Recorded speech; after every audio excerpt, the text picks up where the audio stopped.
The Bronx Music Hall hosted the 25th anniversary screening of Cuba Roots' Bronx Stories. The film followed one family's journey from Jamaica to Cuba in the early 20th century amid the sugar boom to the chaotic 1960s Bronx immediately after the Bay of Pigs invasion. The heart of this film, Cuban Roots, Bronx Stories, goes back to my 40-plus year relationship by marriage to a Cuban family that came to the Bronx in 1962. I was just so enthused and inspired and learned so much from their stories and decided to pitch the idea of doing a film.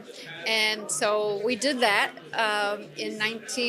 we started filming in the mid-90s and finished the film in 2000. The tender personal narrative shows multifaceted and complex perspectives on migration, blackness, and U.S.-Cuba ties. I think that people often misunderstand just how diverse Black Latinos are, right? I think people think like, oh, if you're mixed with African American and Latino, as if people who are considered Latino are not of different racial experiences and racial understanding. They're racialized differently. And so I think it's important to highlight these stories because they start to resonate to people and I think start to do two things. Start to expand the knowledge of what we have of what we think Latino is, and then also give us a broader understanding of what we think Blackness is or the African diaspora is. The film includes the personal stories of family members, including one son who became a drug user before finding religion, and another who became a physician assistant but returned to Cuba to realize he couldn't fit in. A lot of government policies that impact people's lives, separate families, are really based on not something that's in the interest of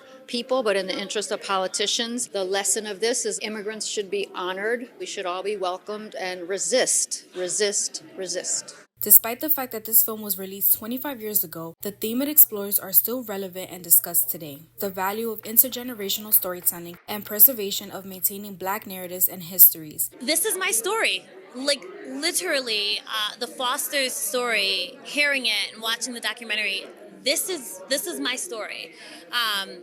My father's story, how they came here before the revolution, everything that they experienced growing up in the Bronx, not being Black enough because they were Black but spoke another language, spoke Spanish. This demonstrates that films like this are timeless and can spark discussions about racial integration, ethnicity, and personal experiences. Reporting for BronxNet, Nicole Rosado.